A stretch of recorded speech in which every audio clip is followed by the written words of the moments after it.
नमस्कार, मैं रघुनाथ प्रसाद। आज बहुत के बाद सिख के साथ मैं चर्चा कर रहा हूँ अदर बैकवर्ड क्लासेस के वैसे कैंडिडेट्स के दुख दर्द की जो यूपीएससी से सेलेक्ट तो हो जाते हैं, परंतु कुछ न कुछ कारणों से, जिसमें सबसे महत्वपूर्ण कारण होता है विभिन्न संस्थाओं का इक्विवेलेंस, कि वो नहीं हुआ इसलिए सर्विस अलॉट नहीं हो रहा है। वर्ष 1993 के 8 सितंबर को जब मूल आदेश निर्गत हुआ था, 27% रिजर्वेशन केंद्र सरकार की सेवाओं में, तो उस पत्र के साथ एक शेड्यूल लगा हुआ था। उस शेड्यूल में रूल ऑफ एक्सक्लूशन की चर्चा थी, जिसमें पॉइंट नंबर रोमन 2C है पब्लिक सेक्टर एंटरप्राइजेस। उसमें पीएसयू होगा और वैसी संस्थाएं जो सरकारी नहीं है, चाहे वो सेंट्रल गवर्नमेंट हो या स्टेट गवर्नमेंट के एम्प्लॉइज, जो कि 2 में ए ग्रुप ए सर्विसेज के लिए सेंट्रल स्टेट और बी सेंट्रल और स्टेट के क्लास 2 अफसर्स के लिए था। ग्रुप सी और डी की चर्चा कहीं नहीं है। उससे यह स्पष्ट मतलब ही था उस पत्र का कि ग्रुप सी और डी के जो एम्प्लॉई होंगे वो चाहे 40 वर्ष की उम्र तक अगर ग्रुप ए हो जाए, उसका छिपा हुआ अर्थ यही था, तब भी वो नॉन क्रीमिलियर ही रहेंगे। लेकिन जो इक्विवेलेंस का मामला है, जिसके कारण वर्ष 2013 बैच से, जिसका रिजल्ट 2014 में हुआ, और अब तक जो भी बैच आ रहा है सिविल सर्विसेज का, उसमें डीओपीटी हर वर्ष कुछ न कुछ कैंडिडेट का ओबीसी नॉन क्रीमिलियर इक्विवेलेंस को लेकर उसको सेवा अलॉट नहीं करता है। इस वर्ष कुल 1016 कैंडिडेट सेलेक्ट हुए, जिनमें से 883 को सर्विस अलॉट हुआ, 133 को सर्विस अलॉट नहीं हुआ। इस 133 में बहुत तेरे कैंडिडेट ऐसे जिन्होंने अपना चॉइस ही दिया होगा, 1 या 2 या 3, तो उसमें नहीं आने पर, चूँकि हो सकता है कि ग्रुप ए में वो काम कर रहे हों, इसलिए उनको सेवा अलॉट नहीं हो सकी। कुछ लोग दिव्यांग श्रेणी के हैं जो वेरिफिकेशन के लिए रखे गए, कुछ लोग ईडब्ल्यूएस के लिए हैं। लेकिन जहाँ तक मुझे सूचना मिली कि 2023 बैच का जो अभी 30 जुलाई को सर्विस एलोकेशन हुआ है, उसमें लगभग 40-45 कैंडिडेट ऐसे हैं जो ओबीसी के, जो कुछ न कुछ कारणों से, मेनली जो इक्विवेलेंस का मामला है या क्रीमिलियर नॉन क्रीमिलियर का मामला है, उसको लेकर उनको सेवा अलॉट नहीं हुआ। जैसे एक कैंडिडेट के विषय में मुझे जानकारी हुई कि उनके फादर एग्रीकल्चर यूनिवर्सिटी में, तो उनको जनरल कैटेगरी का चूँकि हर जो भी शर्त थी वो पूरा किया, तो उनको आईएएस, आईपीएस या आईएफएस मिलना था, वो नहीं मिला तो आईआरएस मिल गया। लेकिन एक कैंडिडेट जो पेट्रोलियम कॉरपोरेशन से है, जिनके फादर बहुत छोटे से पद पर, ऑपरेटर पर उन्होंने ज्वाइन किया था, लेकिन उनको 40 वर्ष में कुछ महीना बाकी था तब वो असिस्टेंट मैनेजर हो गए, तो उनको वर्बली ये कहा गया कि वो क्रीमिलियर हो गए। एक कैंडिडेट ऐसा मिला जो मुझे हुई कि वो पॉल्यूशन बोर्ड में उसके फादर काम करते हैं, निश्चित तौर पर नॉन एग्जीक्यूटिव पोस्ट ही पर हैं शायद, लेकिन उनको भी सेवा अलॉट नहीं हुई। तो मैं समझता हूँ कि ज़्यादातर कैंडिडेट ऐसे ही होंगे जो या तो central public sector enterprises, PSU, state PSU, university और प्राइवेट सेक्टर की तो बात ही छोड़ दीजिए। 8 सितंबर 1993 से लेकर अभी तक 31 वर्ष बीत जाने के बाद भी प्राइवेट सेक्टर का तो इक्विवेलेंस हुआ ही नहीं, इसलिए उनके ओबीसी एम्प्लॉइज़ के बच्चों को आरक्षण का लाभ कितना मिल रहा होगा ये स्पष्ट है पूरे देश की ओबीसी जमात को। तो 1993 से लेकर 2004 तक कमोबेश बहुत दिक्कत ओबीसी कैंडिडेट को नहीं हुई, लेकिन 14 अक्टूबर 2004 को जिस वक्त डीओपीटी के सेक्रेटरी, जो मैंने सर्च किया गूगल से, श्री एएन तिवारी थे, उनके समय में एक पत्र निर्गत हुआ 36,033 दिनांक 14 अक्टूबर 2004।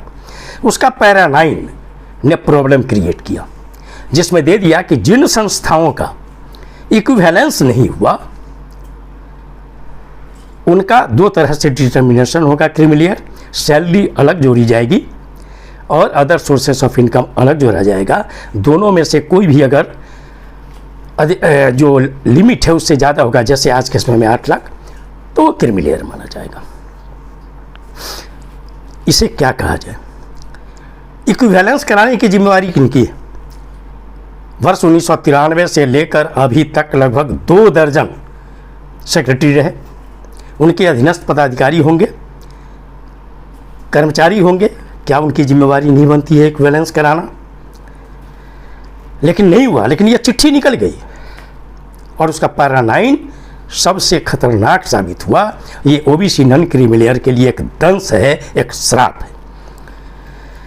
अंत में वर्ष 2013 बैच के कैंडिडेट में, माने 13 या और 15 वगैरह में जब समस्याएं कुछ आनी शुरू हुई तो 2 कैंडिडेट बहुत फेमस केस है, 3 कैंडिडेट, जी बाबू, बी केतन और रोहित नाथन।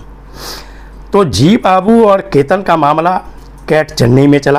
कैट चेन्नई ने गलत कहा पैरा 9 2004 को, कहा 3 महीने में वापस लीजिए, लेकिन डीओपीटी अपील में चली गई मद्रास हाईकोर्ट में। मद्रास हाईकोर्ट ने 2017 के फैसले में पैरा 9 को अवैध करार दिया। दूसरी ओर रोहित नाथन दिल्ली हाईकोर्ट में थे, वहाँ भी दिल्ली हाईकोर्ट ने भी 14 अक्टूबर 2004 के पत्र के पैरा 9 को गलत करार दिया, अवैध करार दिया। फिर यूनियन ऑफ इंडिया डीओपीटी की मार्फत अपील में चली गई ऑनरेबल सुप्रीम कोर्ट में, और 2018 से वो जो अपील है आज तक तारीख पर तारीख, रोहित नाथन का केस 2018 से लेकर आज तक तारीख पर रहा है और ऑनरेबल सुप्रीम कोर्ट में कोई फैसला नहीं हो रहा है, जिसके कारण वैसी संस्थाएं जिनके पदों का इक्विवेलेंस नहीं हुआ, गवर्नमेंट सेक्टर के पद श्रेणी ABCD के अनुकूल, उनको बेनिफिट नहीं मिल रहा है।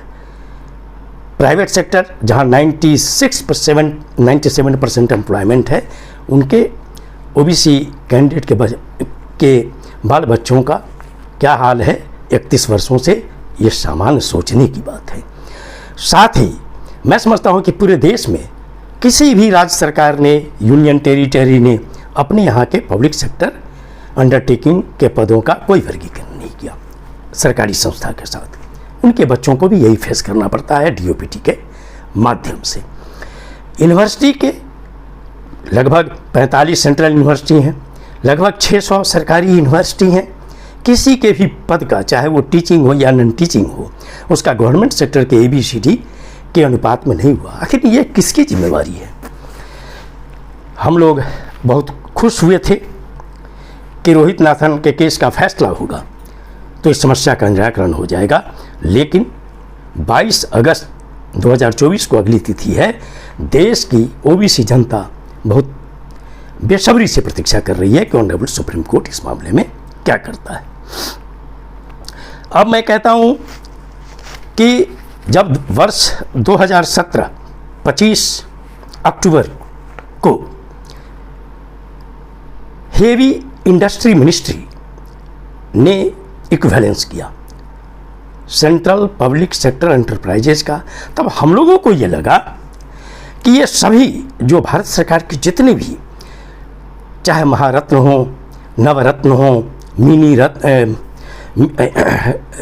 रत्न हो, ये सभी पर लागू होगा। लेकिन अब जो आपत्तियां आ रही हैं उससे लगता है कि जैसे महारत्न में 14 कंपनियां, अब तो ये है कि मुझे ऐसी जानकारी मिली कि वो जो हेवी इंडस्ट्री मिनिस्ट्री का है वो लागू है उस 40 CPSE पर, तो फिर आखिर जो 14 महारत्न हैं, हो सकता है उसमें एक आध दो उसमें आते हों, और जो 16 नवरत्न हैं उसमें भी हो सकता है एक दो आते हों उस हेवी इंडस्ट्री वाले में, लेकिन शेष के एम्प्लॉयज़ का क्या होगा? क्योंकि पूरे देश में सेंट्रल CPSE में लगभग 12 लाख एम्प्लॉई हैं, और उनमें मैं समझता हूँ कि 8 लाख एम्प्लॉय नॉन एग्जीक्यूटिव। उसमें जो श्रेणी बनाई गई, executive at the board level and below board level, वो क्रीमिलियर माने गए, लेकिन वो भी अगर आज की स्थिति में यदि 8 लाख के अंदर हैं तो वो नॉन क्रीमिलियर होंगे, उनके बच्चों को आरक्षण का लाभ मिलेगा। और नॉन एग्जीक्यूटिव जो हैं वो सभी नॉन क्रीमिलियर में, इन पर भी ये लागू होना चाहिए था। ये क्लियर उस पत्र में जिक्र नहीं था, ये तो बाद में चलकर जब एक करीम अंसारी हैदराबाद ने RTI में मांगा तब उस पत्र में लिखा गया कि सभी non executive employee non creamy layer हैं, और उनके लिए भी चाहे वो कोई भी वेतन उनको मिलता हो, वेतन काउंट नहीं होगा। तब जाकर स्थिति स्पष्ट हुई। राज्यसभा में एक प्रश्न आया 455, जिसके उत्तर में बतलाया गया कि PSU के लिए सैलरी और एग्रीकल्चर इनकम नहीं जोड़ा जाता है, जो 1993 के पत्र में है और 2004 के पत्र में है, या 17 में इक्विवेलेंस में। तो ये स्थिति रही। तो हेवी इंडस्ट्री का मैंने बतलाया, और जो मिनी रत्न हैं उनकी संख्या 389 है। अब कहिए कि क्या पिछड़ा वर्ग के लोग महारत्न में, नवरत्न में, मिनी रत्नों में, सभी कार्यालयों में दौड़ दौड़ कर इक्विवेलेंस कराएंगे? यह कराना किनकी जिम्मेवारी है? और भारत सरकार से अनुरोध है एक भारतीय नागरिक के रूप में कि यह जांच कराई जानी चाहिए कि 1993 से लेकर जिस भी संस्था का इक्विवेलेंस नहीं हुआ उनके लिए दोषी कौन है।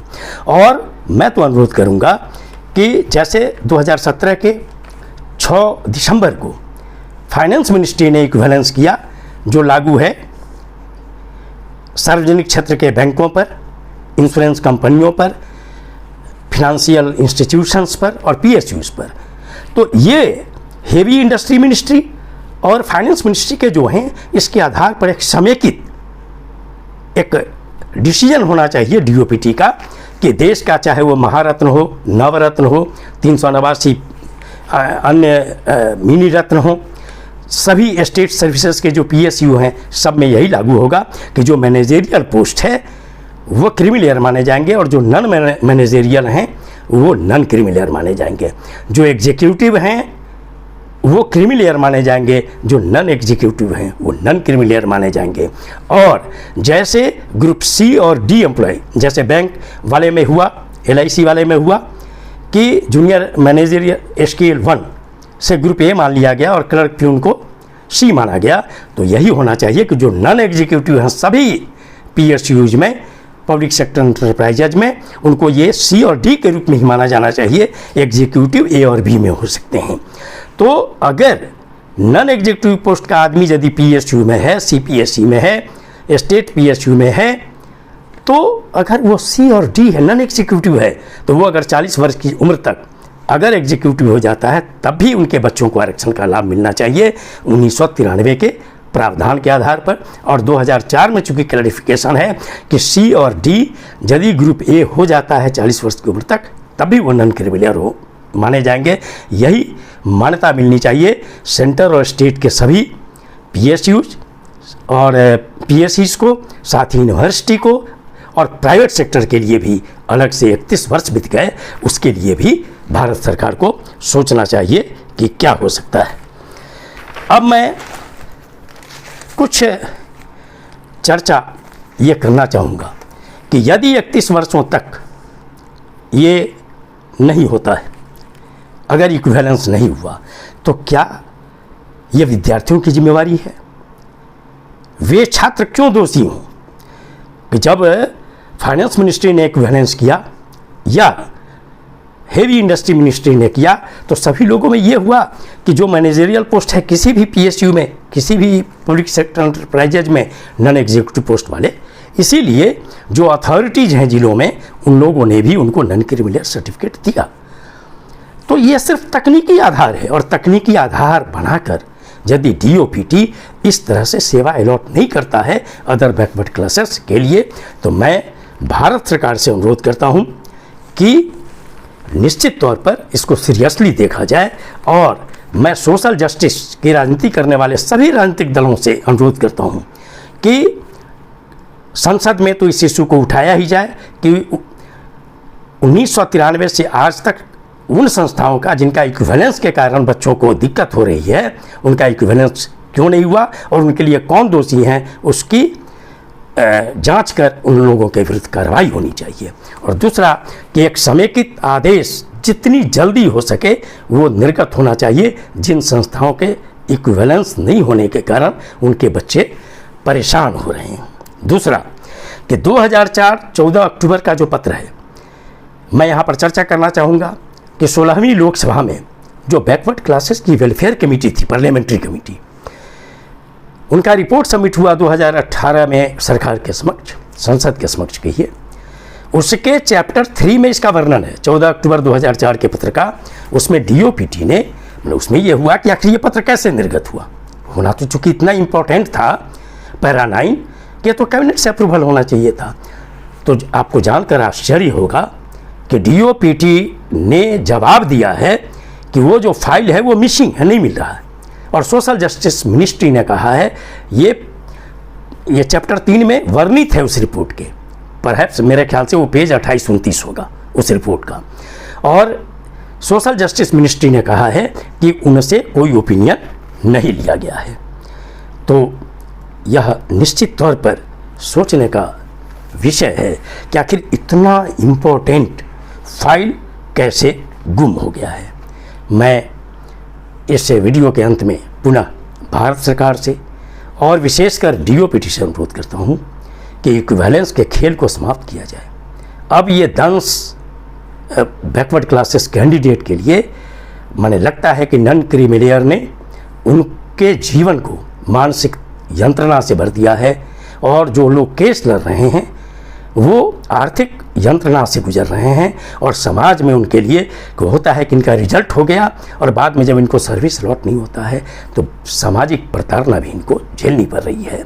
और पुनः मैं सोशल जस्टिस की राजनीति करने वाले सभी राजनीतिक दलों के, खासकर अदर बैकवर्ड क्लासेस एमपी से अनुरोध करता हूं कि अब वक्त बहुत गुजर चुका है, 31 वर्ष, और 2013 से जिस तरह से जांच की प्रक्रिया करते हुए हर वर्ष 30-40 कैंडिडेट को सर्विस अलॉट नहीं हो पा रहा है, बहुत मुश्किल से हो पा रहा है बहुत लोगों को, तो इस सिस्टम को तोड़ा जाए और इक्विवेलेंस के नाम पर सर्विस एलोकेशन की प्रक्रिया को रोकने की कार्रवाई बंद की जाए। अब चूंकि ऑनरेबल सुप्रीम कोर्ट का फैसला हुआ है शेड्यूल ट्राइब में क्रीमी लाने का, जब अदर बैकवर्ड क्लासेस के क्रीमी लेयर और नॉन क्रीमी लेयर में ये तमाशा हो रहा है तो शेड्यूल ट्राइब के मामले में क्या हो सकता है, साधारण सी बात है सोचने की। ये वीडियो आपको अच्छा लगा हो तो निश्चित तौर पर लाइक करें, शेयर करें।